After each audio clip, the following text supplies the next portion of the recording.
My parents sued me for refusing to sign over my deed to their golden daughter. They called me selfish and threw me out. I stayed silent until I showed the judge one file and they begged.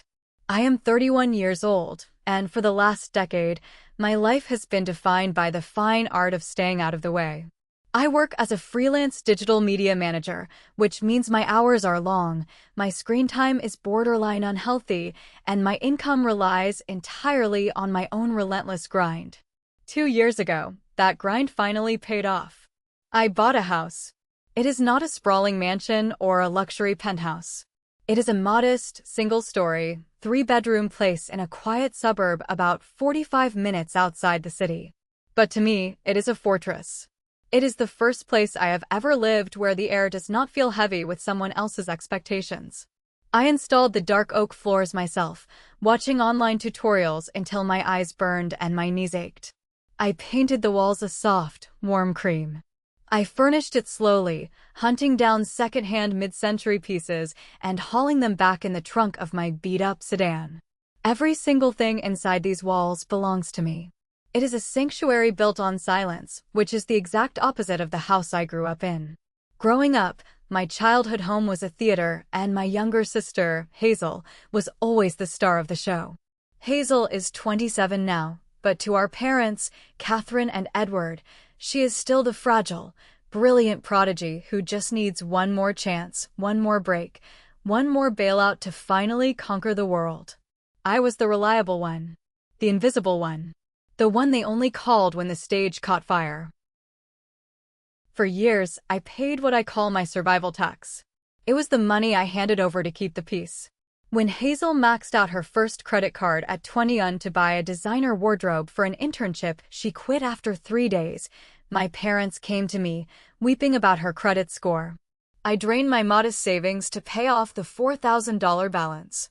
When Hazel decided she needed to travel across Europe to find her true artistic calling, my father somehow convinced me to co-sign a personal loan because his own credit was tied up. I paid that loan off myself, month by agonizing month, while Hazel posted photos of herself eating pastries in Paris. I never fought back. I just worked harder. I took on a second job, then a third. I hoarded my earnings in a separate bank account they knew nothing about. I believed that if I just gave them what they wanted, eventually, they would see my value. Or, at the very least, they would leave me alone. Buying this house was my ultimate declaration of independence. I thought the physical distance of 45 minutes and the boundary of my own front door would be enough to keep the chaos out. I thought I had finally bought my freedom. I was incredibly, dangerously wrong. The peace I built was just a quiet intermission. They had never stopped looking at me as a resource. They just took a step back to admire the new asset I was building for the family. Because in my mother and father's twisted logic, nothing I owned was truly mine. It was just family wealth being temporarily held in my name, waiting for the moment the golden child needed it most. And Hazel, fresh out of her latest failed venture, was about to need a very big safety net. I just did not realize they had already decided my house was going to be it. It started with a phone call on a Tuesday afternoon. My mother, Catherine, did not ask if I was free. She simply announced that she, my father, and Hazel were coming over for dinner on Friday. I tried to make an excuse about a looming project deadline, but she cut me off, her voice dropping into that familiar, guilt-tripping octave. She told me family is all we have and that Hazel was going through a very sensitive transition. Against my better judgment, I caved. It was easier to cook a meal than to endure weeks of passive-aggressive text messages. By 6 o'clock on Friday, my kitchen smelled like roasted garlic and herbs. I had spent a ridiculous amount of money on a premium cut of beef, telling myself that a good meal might soften whatever demands they were about to make. The doorbell rang right on time. When I opened the door, Edward and Catherine walked in like health inspectors, their eyes scanning the entryway for flaws. But Hazel drifted in like royalty. She was wearing a silk blouse that probably cost more than my first car and a pair of leather boots that clicked sharply against my hardwood floors. She had just returned from a month-long spiritual retreat in the mountains, a trip my parents undoubtedly funded, to recover from the stress of her failed organic candle startup. Hazel did not hug me. She handed me a bottle of cheap wine she had probably picked up at a gas station, gave my living room a sweeping, pitiful look, and sighed. She said the energy in my house felt very stagnant. She told me I needed more natural light and maybe a crystal grid to clear the corporate blockages in my aura. I forced a smile, took the wine, and led them to the dining table. Dinner was a masterclass in psychological exhaustion. Edward and Catherine barely asked how my freelance business was doing. Instead, the entire meal revolved around Hazel. Edward kept praising her bravery for stepping away from the toxic corporate world, ignoring the fact that Hazel had never held a corporate job for more than 3 weeks in her life. Catherine kept refilling Hazel's water glass, asking if the beef was too heavy for her delicate digestion. I sat there, chewing my food in silence, playing the role of the invisible host. I watched Hazel pick at her vegetables, complaining about how unmoored she felt. She talked about needing a permanent space to anchor her creative vision, somewhere safe where she could build her lifestyle brand without the pressure of landlords or rent. My mother nodded vigorously, shooting a quick, calculated look across the table at my father. That was the first red flag. The air in the room suddenly shifted. The casual dinner chatter died down, replaced by a thick, heavy tension. My parents stopped eating. Hazel sat back in her chair, crossing her arms and looking at the wall behind me. I set my fork down, my stomach tightening into a cold knot. I had played this game enough times to know when the trap was springing shut. I just assumed they were going to ask for a loan, maybe $10,000 or $15,000 to fund Hazel's next illusion. I braced myself to say no, practicing the refusal in my head. But a loan was not what they came for. They did not want my money this time. They wanted the sanctuary I had bled to build. Edward cleared his throat, wiped his mouth with a linen napkin, and reached into the inner pocket of his blazer. He pulled out a thick, folded legal document and placed it squarely in the center of the dining table, right next to the gravy boat. I stared at it. It was printed on heavy, off-white paper. The bold black letters at the top caught the dining room light. It read, "Deed of Transfer." I looked up at my father, genuinely confused. I asked him what this was. Edward folded his hands on the table, putting on his best reasonable father voice. He told me that they'd been doing a lot of thinking about the family's future. He said that I was incredibly capable, that I had a strong career, and that I could easily secure another mortgage in a few years. Hazel, on the other hand, was struggling. She needed stability. She needed a foundation to build her future on. Catherine leaned forward, her eyes wide with manufactured sincerity. She told me that keeping this big house all to myself when I was single and childless was simply impractical. She said Hazel needed this space to ground her, to launch her brand. They were not asking me to give it to a stranger. They were asking me to do what was right for the family. They wanted me to sign over the deed of my house to Hazel. The silence in the room was absolute. I could hear the faint hum of the refrigerator in the kitchen. I looked at Hazel.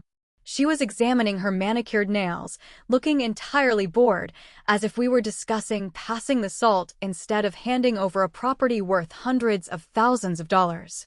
A cold, terrifying clarity washed over me. They were completely serious. I told them no. I did not yell. I did not stammer. I just looked Edward dead in the eye and said absolutely not. The temperature in the room plummeted. Catherine's face twisted from fake sweetness to pure venom in a fraction of a second.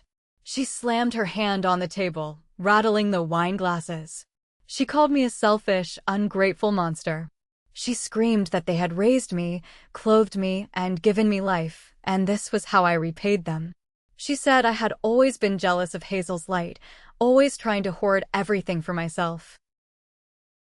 Edward raised his voice, pointing a finger at me. He told me I was being unreasonable.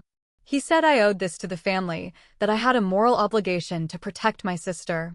As they screamed, the dining room faded away, and I was suddenly 18 years old again. I was standing in their kitchen, clutching a bank statement. I had worked 3 jobs throughout high school to save $12,000 for college tuition. That same day, Hazel had drunkenly crashed her brand new car into a city light pole. My parents had cornered me, begging, crying, demanding I empty my college fund to pay for the damages and the legal fees so Hazel wouldn't get a record. They promised to pay me back. They never did. I went to a community college and worked night shifts. Hazel got a new car the next year. I snapped back to the present. I looked at the 3 people sitting at my table, eating the food I bought, inside the house I owned, demanding I erase myself so Hazel could thrive. The well of endless patience inside me dried up in an instant. I stood up. I picked up the deed of transfer, ripped it directly in half, and dropped the pieces onto Hazel's plate. I told them to get out. Catherine gasped like she had been physically struck. Edward puffed up his chest, trying to intimidate me, telling me I could not treat them this way. I walked to the front door, pulled it wide open, and stood there. I told them if they were not out of my house in 30 seconds, I was calling the police to report trespassers. Hazel finally spoke, grabbing her expensive coat and scoffing. She called me pathetic. She said I was going to end up completely alone. I watched them walk out into the cool night air. I did not cry. I did not shake. I shut the heavy wooden door, turned the deadbolt until it clicked, and leaned against it. I thought the worst was over. I thought I had finally cut the cord. But people who view you as property do not just walk away when you tell them no. They regroup. And they come back with a wrecking ball. For 3 whole weeks after the dinner explosion, my phone did not ring. There were no aggressive text messages from Catherine telling me I was tearing the family apart. There were no voicemails from Edward demanding an apology. There was just absolute, hollow silence. At first, I felt a massive wave of relief. I threw myself into my freelance work, taking on 2 new clients, filling my days with strategy calls and script drafts. I convinced myself that standing my ground had finally broken the cycle. I believed they had realized I was no longer a pushover and had decided to move on to easier targets. I should have known better. Silence from my family never meant peace. It meant they were reloading. It happened on a Wednesday morning. I was sitting at my kitchen island, coffee in hand, staring at a spreadsheet on my laptop, when the doorbell rang.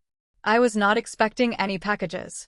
I opened the door to find a man in a rumpled polo shirt holding a clipboard and a thick manila envelope. He asked if I was Evelyn. I nodded. He handed me the envelope, said you have been served, and walked quickly back to his sedan. I stood on the porch for a long time, the envelope feeling heavy and toxic in my hands. The return address belonged to a law firm in the city center. I carried it to the kitchen counter, found a butter knife, and sliced the seal. I pulled out a stack of dense, intimidating legal papers.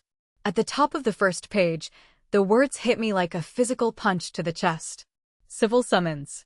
The plaintiffs listed were Catherine and Edward. And right below their names, signed as a co-petitioner, was Hazel. My own family was suing me. I had to read the primary complaint 3 times before my brain could process the absolute absurdity of the words. They were not suing me for a random financial dispute. The lawsuit was targeting my house. The charges were listed as breach of implicit familial trust, fraudulent retention of family assets, and intent to defraud a dependent sibling. According to the legal narrative spun by their expensive attorney, my house was never solely mine. The lawsuit claimed that we had made a verbal, binding family agreement that my property was purchased to serve as a multi-generational family trust asset. It stated that I had manipulated my parents into allowing me to put only my name on the deed, while promising that the house would serve as permanent housing for Hazel due to her documented struggles with anxiety and professional instability. The complaint accused me of malicious exclusion. It claimed I was weaponizing a legal technicality, my name on the deed, to throw a disabled, dependent family member out onto the street, causing severe emotional and psychological distress. They were asking a judge to compel the transfer of the property title to Hazel to fulfill the original family contract, or force me to sell the house and hand over 75% of the equity. I dropped the papers onto the granite counter. My legs gave out, and I sank onto one of the kitchen stools. It was not just the lies that paralyzed me, it was the sheer, breathtaking audacity of the orchestration. They had actually sat in a lawyer's office, looked a legal professional in the eye, and fabricated an entire reality where I was a thieving villain and Hazel was my helpless victim. The hurt, the deep, agonizing pain of knowing my parents hated me enough to destroy my life, washed over me for exactly 5 minutes. I let myself feel the sting of the betrayal. I let the tears blur my vision. And then, something deep inside my chest hardened into solid ice. They thought I would break. They thought receiving a court summons would terrify me so much that I would crawl back, beg for forgiveness, and sign the papers to make the nightmare stop. They were relying on the old Evelyn, the girl who emptied her bank accounts to buy their love. But that girl was dead. I wiped my face, pushed the papers back into a neat pile, and grabbed my keys. If they wanted a war over pieces of paper, I was going to give them one. A few days after being served, the universe handed me a thread. And I pulled it. I was sorting through the mail that had piled up in my box over the week. Most of it was junk, grocery store flyers, local takeout menus, a water bill.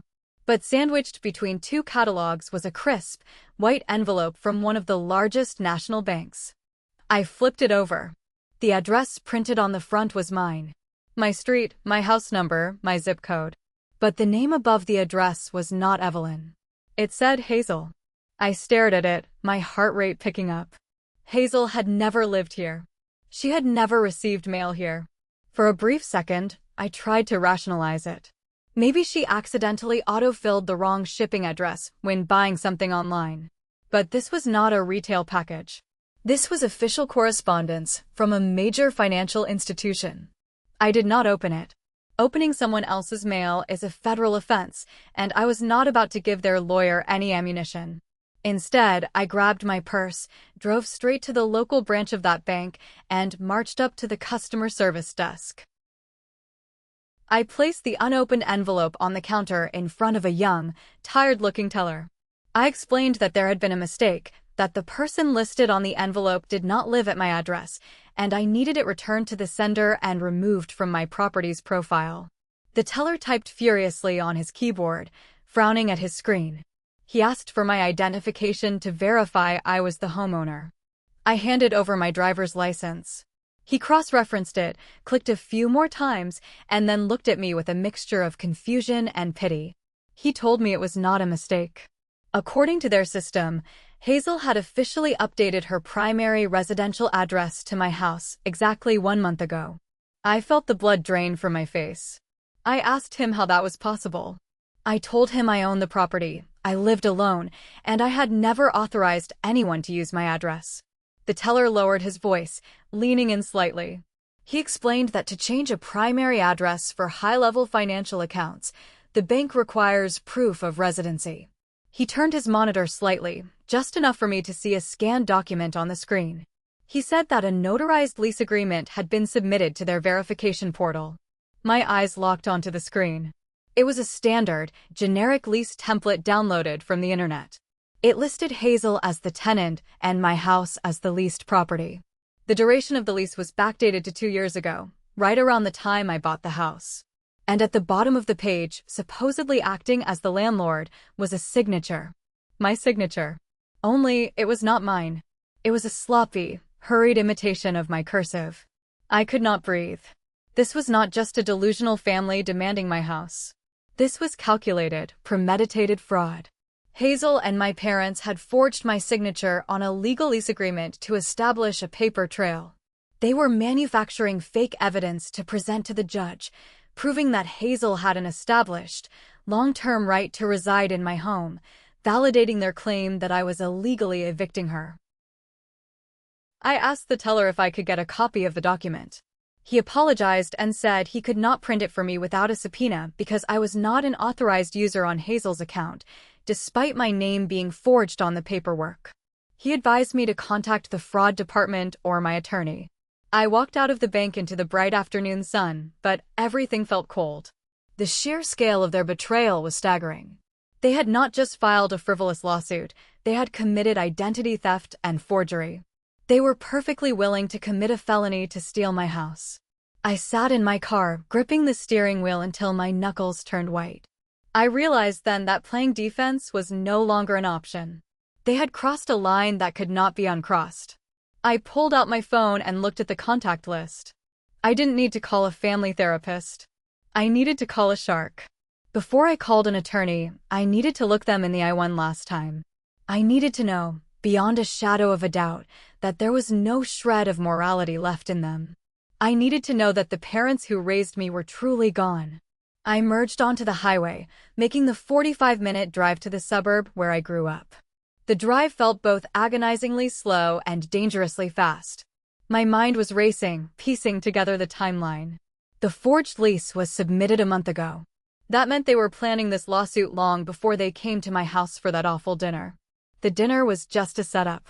It was a performance designed to provoke me into kicking them out, giving them the exact narrative they needed to file the lawsuit claiming emotional abandonment. I had played right into their hands. I pulled into their driveway. The house looked exactly the same. The same manicured lawn, the same pristine white trim, the same heavy oak front door. It looked like the home of a perfectly normal, loving family. It made me sick. I did not knock. I rang the doorbell once, hard, and waited. Catherine opened the door. She was wearing a cashmere sweater, holding a watering can. When she saw me, she did not look surprised. She did not look guilty. Her face immediately settled into a mask of smug satisfaction. She thought I was there to surrender. She stood in the doorway, blocking my path, and offered a cold, tight smile. She asked if I had finally come to my senses. She said it was not too late to call off the lawyers if I was ready to do the right thing for Hazel. I did not raise my voice. I did not cry. I looked straight into her eyes and asked her a single question. I asked her if she held the pen, or if Edward did, when they forged my signature on the fake lease agreement. For a fraction of a second, the smugness slipped. Her eyes darted over my shoulder to see if anyone was listening. But she recovered quickly. She did not deny it. She did not express remorse. She simply stiffened her spine and looked at me with absolute contempt. She told me that I had forced their hand. She said I was being greedy and obstinate, and they had to do what was necessary to protect the family. She said a signature was just ink, but Hazel's future was real, and they would not let my selfishness ruin her life. She justified a felony as an act of maternal love. I stared at her, truly seeing her for the first time. There was no mother left in that woman. There was only a desperate manager trying to secure funding for her favorite client. I nodded slowly. I told her I just wanted to be absolutely sure before I burned it all to the ground. I turned around and walked back to my car. I heard the front door slam shut behind me. I did not drive home right away. I took a detour, pulling into the parking lot of the public park by the lake. I parked facing the water and turned off the engine. The afternoon sun was glittering on the surface of the lake, completely indifferent to the fact that my entire family structure had just disintegrated. I sat there in the quiet and let a memory wash over me. I was a senior in high school. I had spent 3 weeks writing a valedictorian speech, practicing it in the mirror until it was perfect. On the day of graduation, I stood at the podium, looking out at the sea of parents. Right as I started to speak, Hazel, who had snuck alcohol into the ceremony, stood up on the bleachers and loudly mocked my dress, slurring her words, calling me a boring robot. The crowd went silent. And from the front row I saw Catherine and Edward. They were not reprimanding her. They were chuckling, trying to gently pull her down, amused by her vibrant, rebellious spirit. I stood on that stage, completely humiliated, and swallowed my words. I had spent my entire life swallowing my words so they could be loud. I took a deep breath, letting the fresh air fill my lungs. The fear was gone. The obligation was gone. The guilt, the heavy, suffocating guilt of not being a good enough daughter, evaporated into the cool air. I pulled out my phone and dialed the number of my best friend, Clara. She was not just a friend, she was a brilliant corporate litigator. The phone rang twice before she answered. I told Clara I was being sued. I told her about the forged lease. And then I told her I didn't just want to defend my house. I wanted to financially excavate my parents' entire lives, and I wanted to destroy them in a court of law. Clara paused for exactly 1 second. Then she said, "I will be at your house in an hour. Have the coffee ready." The war had officially begun. Would you have stayed silent as long as I did, or would you have cut them off years ago? Hit the like button, subscribe to the channel, and let me know in the comments which city you are watching from. Every comment helps push this video to more people who need to hear it. Thank you so much for your support. I brewed a pot of the strongest dark roast coffee I had in the pantry. My hands were perfectly steady. The initial shock had entirely evaporated, leaving behind a cold, sharp focus. Exactly 1 hour after I made the phone call, Clara's black SUV pulled into my driveway. She did not come alone. Walking up my front steps right beside her was a man who looked to be in his late 40s. He was wearing a slightly wrinkled gray suit, carrying a battered leather briefcase, and possessed the kind of tired, uncompromising eyes that only belonged to a veteran courtroom brawler. Clara walked in, dropped her bags on my kitchen island, and introduced him. His name was Benjamin. He was a senior litigator at Clara's firm, and according to her, he was the guy they brought in when a case required absolute, scorched-earth destruction. We sat around the granite counter. I did not offer them small talk or appetizers. I slid the civil summons and my printed notes about the forged bank lease across the island. Benjamin put on a pair of reading glasses, picked up the documents, and began to read. For 10 solid minutes, the only sound in the kitchen was the ticking of my wall clock and the rustle of heavy paper. When he finally took his glasses off, he let out a low whistle. He looked at me, tapping the forged lease document with his index finger. He told me that people who are financially stable do not commit blatant, easily provable felonies to claim a property that does not belong to them. He said that this level of desperation, this sloppy, aggressive legal maneuvering, only meant one thing. Catherine and Edward were broke.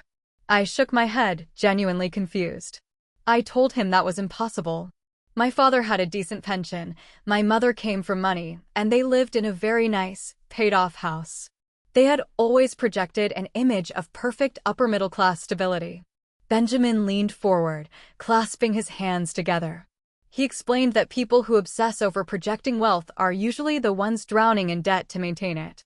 He said that if they were willing to risk federal prison to get my house, it was because they needed an unencumbered asset to borrow against. They needed my equity to save themselves. He looked at Clara, and Clara nodded.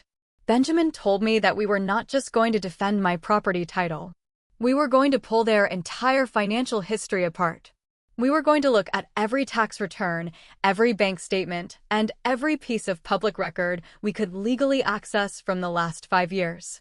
If they wanted to open the door to a courtroom, we were going to drag their every skeleton out into the broad daylight.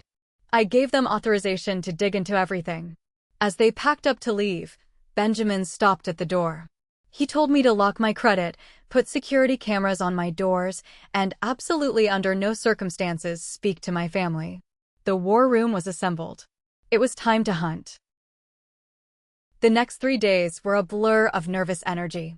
I worked my freelance jobs during the day and stared at the ceiling at night. On Thursday morning, my phone rang. It was Clara. Her voice was uncharacteristically breathless, vibrating with a kind of suppressed shock. She told me to sit down and open my laptop. I pulled my computer onto my lap, my heart pounding. Clara told me that Benjamin's forensic accounting team had started digging into the family's public financial history, looking for liens or bankruptcies. They did not find any immediate debt flags on my parents' primary residence. But they found something much, much worse. They found the ghost of my grandfather Frank. Grandfather Frank passed away 5 years ago.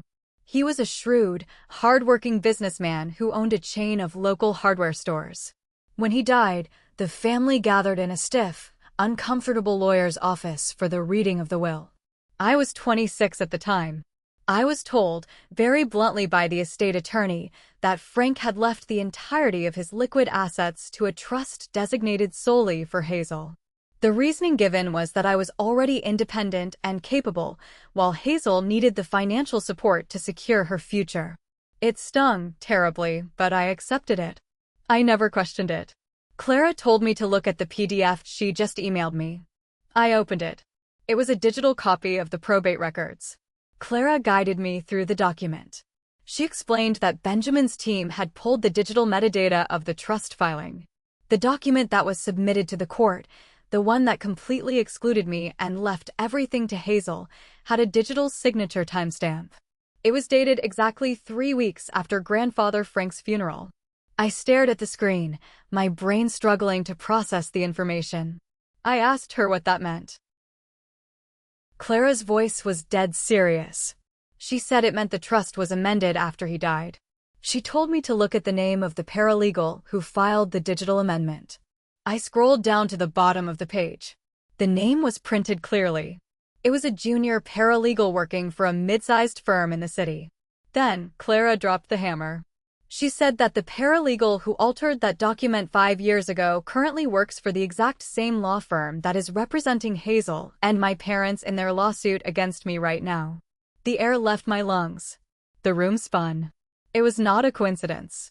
5 years ago, Catherine and Edward had somehow manipulated a legal loophole or outright bribed someone to scrub my name off my grandfather's trust. They stole my inheritance to fund Hazel's luxurious, unemployed lifestyle.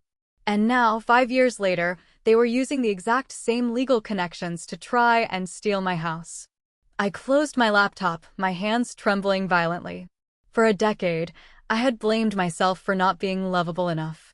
I had thought Grandfather Frank looked at my hard work and decided I did not need his love or his legacy. But he had not abandoned me. My parents had erased me. They had rewritten history to feed their golden child.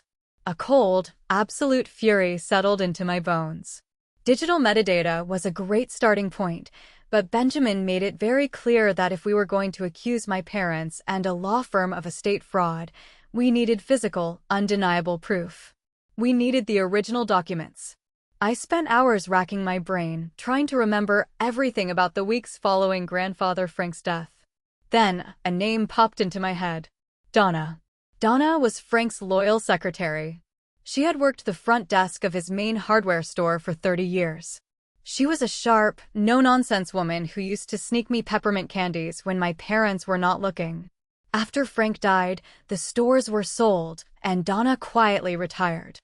I had not spoken to her in 5 years. I spent an hour scouring the internet and finally found her. She was living in an assisted care facility 2.5 hours upstate. I did not call ahead. I grabbed my coat, got into my car, and drove. The drive was agonizing. The highway stretched on forever, giving me far too much time to think. I replayed every family vacation I was left out of, every birthday where Hazel got a car and I got a gift card, every single time Catherine looked at me like I was a burden. By the time I pulled into the parking lot of the nursing home, I was a coiled spring. The facility smelled faintly of bleach and overcooked vegetables. I found Donna sitting in a sunroom, a blanket draped over her lap, doing a crossword puzzle. She looked older, much more fragile, but when she looked up and saw me, her eyes were just as sharp as I remembered. She smiled, a sad, knowing smile. She said she had been wondering how long it would take for me to come looking for her. I sat down next to her. I did not waste time. I told her I was being sued by my own parents for my house. I told her I knew about the altered trust. Donna sighed, setting her pen down. She looked out the window at the manicured lawn. She told me that Frank was a good man, but he knew his daughter Catherine was entirely consumed by greed. He knew Catherine worshipped Hazel and resented me for being independent. Donna explained that a few months before he died, Frank had his main lawyer draft the official trust, splitting everything 50-50 between me and Hazel. But Frank was paranoid. He knew Catherine had access to his home office and his files. Donna reached into the side pouch of her wheelchair. Her hands shook slightly as she pulled out a thick, brown, sealed envelope. The edges were worn. She handed it to me. She told me that Frank gave this to her the week before his heart failed. He made her swear to keep it hidden unless my parents tried to completely ruin me. Donna said she had watched them coddle Hazel for years, but she never thought they would actually try to steal my home. I broke the wax seal. Inside was a handwritten letter from Grandfather Frank. It was brief, telling me he loved me and was proud of the woman I was becoming. Pinned behind the letter was a certified, original copy of the unedited trust document, clearly stating my name and my 50% share. But that was not all. Tucked in the very back was a small, black ledger. Donna explained that after Frank died, she kept an eye on the business accounts before they were formally closed. She had meticulously recorded the wire transfers Catherine and Edward made out of the estate. I opened the ledger. Line after line of numbers. Over the course of 5 years, my parents had systematically drained hundreds of thousands of dollars from the estate, funneling it directly into private accounts to pay for Hazel's designer clothes, her luxury apartments, and her failed businesses. I held the envelope to my chest. I thanked Donna, tears finally spilling over my eyelashes. I had the weapon I needed. The paper trail of betrayal was complete. It was time to go to court. Before a judge would hear our case, the legal system required us to sit through a mandatory mediation session. The goal was to resolve the dispute without wasting the court's time. I knew it was going to be a circus, but Benjamin insisted we play along perfectly. We met in a sterile, windowless conference room at a neutral arbitration office downtown. The table was long and made of cheap wood. I sat on one side, flanked by Clara and Benjamin. Exactly 5 minutes later, the door opened. Catherine, Edward, and Hazel walked in, trailed by their slick, overly tanned attorney. Hazel had fully committed to the role of the victim. She was wearing a massive, beige knit sweater that swallowed her frame, making her look small and fragile. Her hair was tied in a messy bun, and she clutched a crumpled tissue in her hand. Edward refused to look at me, staring intensely at his legal pad. Catherine, however, glared at me from across the table, her eyes practically vibrating with hostility. The mediator, a tired-looking woman in her 50s, cleared her throat and explained the rules of engagement. She asked the plaintiffs to present their proposed resolution. Their lawyer cleared his throat, resting his hands flat on the table. He went into a sickeningly sweet monologue about family unity and the tragedy of sibling estrangement. He painted Hazel as a delicate soul suffering from extreme anxiety, completely reliant on the safety net my parents had supposedly established through my house. Then, Catherine leaned forward to offer their generous compromise. She looked right at me, using her gentle, motherly voice, the one she always used when she was lying. She said they did not want to see me homeless. She said that if I simply signed the deed over to Hazel today, withdrawing all my aggressive legal defenses, they would allow me to continue living in the guest bedroom of my own house for an entire year, completely rent-free, so I could save up for a new apartment. I did not blink. I did not react. I just let the absolute insanity of her offer hang in the stagnant air of the conference room. She was offering me a guest room in the house I bought with my own money. The mediator turned to my side of the table, asking if we had a counteroffer. I did not say a word. I let Benjamin do what he was paid to do. Benjamin did not give a speech about family. He did not raise his voice. He simply opened his leather briefcase, pulled out a single sheet of paper, and slid it across the smooth table until it stopped right in front of their attorney. It was a printed copy of the forged lease agreement we had obtained through a formal discovery request. Benjamin looked directly at Catherine. He spoke in a low, gravelly voice that commanded the entire room. He stated that our counteroffer was that the plaintiffs immediately drop this frivolous, malicious lawsuit, or we would proceed to trial where we would proudly present evidence of felony identity theft, forgery, and bank fraud to a sitting judge. Their attorney looked down at the paper. His tan seemed to fade slightly. He looked at Catherine, who suddenly looked very interested in the ceiling tiles. Hazel stopped dabbing her dry eyes and stared at the document in confusion. Edward swallowed hard, his Adam's apple bobbing. The mediator asked if the plaintiffs would like to take a recess to discuss this new development. Their attorney quickly agreed, gathering his files and ushering my family out into the hallway. 10 minutes later, he came back alone. He looked incredibly annoyed. He stated that his clients felt they were being blackmailed and that they would not be intimidated by fake documents. They were refusing to drop the suit. They wanted to go to trial. Benjamin smiled, a terrifying, predatory smile. He closed his briefcase. He looked at the mediator and said we were done here. As we walked out of the building to the parking lot, Clara laughed out loud. She said their arrogance was going to be their absolute ruin. They were so used to getting away with everything that they truly believed they could lie their way through a federal court. They had chosen the hard way, and I was more than ready to oblige. The county courthouse was an imposing building made of gray stone and heavy mahogany doors. The air inside smelled of floor wax, old paper, and nervous sweat. When we walked into the assigned courtroom on Monday morning, the gallery was mostly empty, save for a few law students and board clerks. I took my seat at the defense table next to Benjamin and Clara. I wore a tailored black suit. My posture was perfectly straight. I had promised myself, looking in the mirror that morning, that I would not shed a single tear in front of them. Hazel sat at the plaintiff's table, flanked by our parents. She had upgraded her victim wardrobe to a pale gray dress and a cardigan. She looked like an extra from a pharmaceutical commercial about severe depression. The judge, a stern man with white hair and zero patience for theatrics, called the court to order. The first day was entirely dedicated to their smear campaign. Hazel's lawyer delivered an opening statement that was a masterpiece of emotional manipulation. He paced back and forth, gesturing dramatically.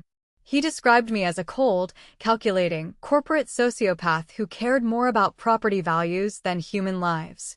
He painted a picture of a family that had pooled all its emotional and financial resources to help me succeed, only for me to turn around and ruthlessly evict my disabled, vulnerable sister the moment I got my name on the deed. I sat there, listening to a stranger describe a monster that wore my face. It was surreal. Then came the testimonies. Edward took the stand first. He looked down at his hands, playing the role of the heartbroken patriarch. He lied under oath with terrifying ease. He swore that he had given me $20,000 in cash toward the down payment of the house, with the explicit verbal agreement that Hazel would have a permanent suite there. He claimed I had locked them out and refused to answer their calls when Hazel tried to move her belongings in. Catherine was next. She was the star performer. She actually managed to squeeze out real tears. She gripped the edges of the witness stand, her voice trembling. She told the judge that she had failed as a mother because she raised a daughter who could be so incredibly cruel to her own flesh and blood. She claimed Hazel had been suffering from panic attacks because of my aggressive, intimidating behavior. Finally, Hazel took the stand. She did not look at me. She kept her eyes fixed on the judge, speaking in a soft, shaky whisper. She talked about how much she loved me, how she had always looked up to me, and how my betrayal had shattered her ability to trust anyone. She said the house was supposed to be her sanctuary, a place to heal, and I had ripped it away out of pure spite. Through it all, Benjamin did not object. He sat back in his chair, taking meticulous notes, letting them dig their hole deeper and deeper. The judge listened intently, occasionally frowning in my direction. By the time court adjourned for the day, the narrative in the room was clear. I was a greedy villain, and my family was just trying to survive my cruelty. As we packed up our briefcases, Catherine walked past our table. She did not say anything, but she shot me a look of pure, venomous triumph. She genuinely thought they had won. She thought her tears had secured my house. I did not react. I just looked at Benjamin. He snapped his briefcase shut, straightened his tie, and looked at me. He said they had spent all day telling a very compelling story. But tomorrow, we were going to show the judge the math. And math does not cry. The atmosphere in the courtroom on Tuesday morning was noticeably heavier. The judge took his seat, adjusted his glasses, and looked over at our table. He asked Benjamin if the defense was ready to present its case. Benjamin stood up, buttoned his suit jacket, and said we were very ready. Benjamin did not pace. He did not use dramatic hand gestures. He walked straight to the podium, plugged his laptop into the courtroom's projector system, and turned on the massive screen behind the witness stand. He started with the house. Benjamin called an expert witness from the title company and an underwriter from my mortgage bank. In less than 20 minutes, he established an undeniable, documented fact. I was the sole applicant, the sole provider of the down payment, and the sole payer of the mortgage. He projected my bank statements onto the screen, showing years of consistent savings from my freelance business. He then projected Edward's bank statements, acquired through subpoena, proving there was absolutely no $20,000 withdrawal or transfer anywhere near the date of my home purchase. Edward's testimony was instantly exposed as perjury. The judge's posture stiffened. He leaned forward, his eyes narrowing at the plaintiff's table. Next, Benjamin addressed the forged lease. He called a certified handwriting expert to the stand. The expert spent 30 minutes detailing the inconsistencies in the signature on the lease Hazel submitted to the bank. He pointed out the pressure points, the angles, and the hesitation marks, concluding with absolute certainty that the signature was a crude forgery. Hazel's lawyer jumped up, objecting, stammering about circumstantial evidence and desperate tenants. The judge overruled him sharply, his voice carrying a dangerous edge. But Benjamin was not done. He had saved the absolute worst for last. He announced that he wanted to address the plaintiff's claim of financial hardship and their narrative that I had hoarded family wealth. He projected the black ledger we had recovered from Donna, alongside certified bank records from the late grandfather Frank's estate. The screen lit up with numbers. Benjamin's voice rang out, cold and clear. He read the totals. Over a period of 5 years, Catherine and Edward had transferred exactly $154,000 from the estate directly to Hazel's personal accounts. Benjamin listed the expenditures, reading them from credit card subpoenas. A $30,000 luxury car lease. $40,000 in international travel to Bali and Paris. $15,000 at high-end boutiques. He turned to look directly at Hazel. He stated that the plaintiff did not need my house to survive.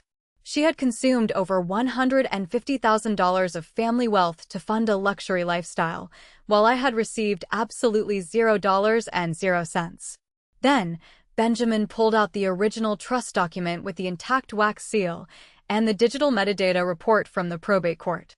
He handed the physical copies to the bailiff to give to the judge. He explained the timeline.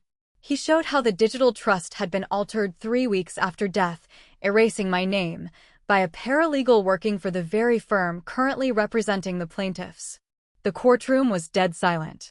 The kind of silence that feels like all the oxygen has been sucked out of the room. I looked at my family. Edward was ghostly pale, his hands shaking so badly he had to hide them under the table.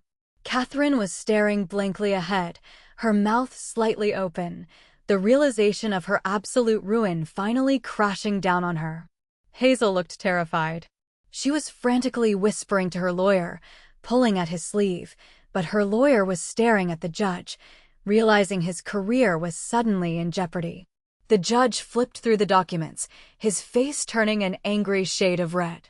He looked up at Hazel's attorney. He asked, in a terrifyingly quiet voice, if counsel was aware that his firm was implicated in the fraudulent alteration of a probate document. The lawyer stood up, visibly sweating, and stammered that he had no prior knowledge of those events. The judge slammed his gavel down so hard it echoed off the high ceiling. He announced an immediate 30-minute recess. He ordered all counsel to his chambers. The counterstrike was complete. It was a massacre. During the recess, the courtroom emptied quickly. The tension was suffocating. I needed air, so I walked out into the long, marble hallway and headed toward the vending machines at the far end, hoping to grab a bottle of water.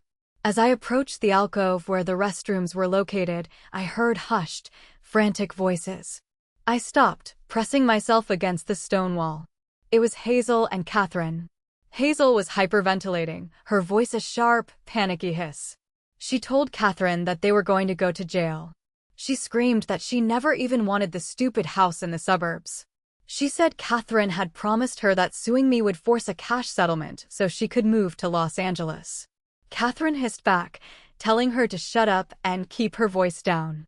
Catherine said she was just trying to protect Hazel's future because they had run out of grandfather Frank's money. She admitted, right there in the hallway, that they were broke and needed my equity to survive.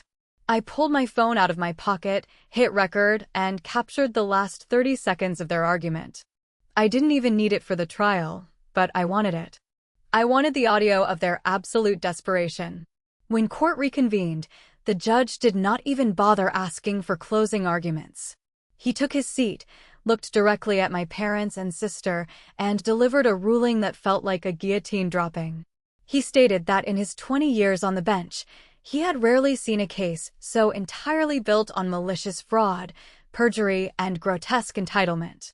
He officially dismissed the lawsuit against me with prejudice, meaning it could never be filed again. He awarded me full coverage of all my attorney fees, to be paid entirely by the plaintiffs. But he did not stop there. The judge looked at the court reporter and instructed her to forward the entire transcripts of the last 2 days, along with all exhibits regarding the forged lease and the altered trust documents, directly to the district attorney's office. He stated he was formally referring Catherine, Edward, and Hazel for criminal investigation on charges of perjury, identity theft, and estate fraud. Hazel let out a loud, pathetic sob. Edward buried his face in his hands. Catherine just sat there, frozen, staring at the polished wood of the table. I stood up, packed my laptop into my bag, and walked out of the courtroom. I did not look back. I did not say goodbye. I walked out into the bright afternoon sun, took a deep breath, and felt a massive, crushing weight completely lift off my shoulders. It has been 3 months since the gavel fell. The fallout was swift and brutal. The district attorney opened a formal investigation. Hazel, completely terrified of facing actual consequences, packed her expensive clothes and fled the state. Nobody knows exactly where she went, and frankly, I do not care. Last week, my phone buzzed. It was a text message from a new number, but I knew immediately it was Edward. It was a long, rambling paragraph about how family is complicated, how mistakes were made on both sides, and how he hoped we could sit down for coffee and move past this tragedy. It was the pathetic, desperate plea of a man trying to save himself from a criminal indictment. I did not reply. I did not feel angry. I just felt a profound sense of nothing. I deleted the message, blocked the number, and put my phone on silent. I walked down the hallway of my house and opened the door to the guest bedroom. It was the room Catherine and Edward had demanded I give to Hazel. The room they were willing to commit felonies to steal. It was no longer a guest room. Over the last few weekends, I had painted the walls a deep, calming lavender. I had ripped out the old carpet and polished the wood floors underneath. In the center of the room, positioned right by the large window that let in the afternoon light, stood a wooden easel. When I was a teenager, before I started working 3 jobs to buy my parents' approval, I loved to paint. Catherine had told me it was a useless, messy hobby that would never pay the bills, so I threw my brushes away. Now, they were back. I squeezed a dollop of bright blue paint onto a palette, picked up a brush, and looked out the window at my quiet, peaceful neighborhood. I had spent my entire life setting myself on fire just to keep my toxic family warm. I had accepted their abuse because I thought it was the price of admission for their love. But standing here, in the house I fought a war to keep, I finally understood the truth. True strength is not about how much pain you can endure. It is about having the absolute courage to walk away. Am I the wrong for letting my family face the criminal consequences of their own fraud, or should I have dropped the counter-evidence to protect them like my extended relatives are demanding? Thanks for watching. If you haven't subscribed yet, hit that button and ring the bell so you never miss out on the daily drama. Share your verdict in the comments below.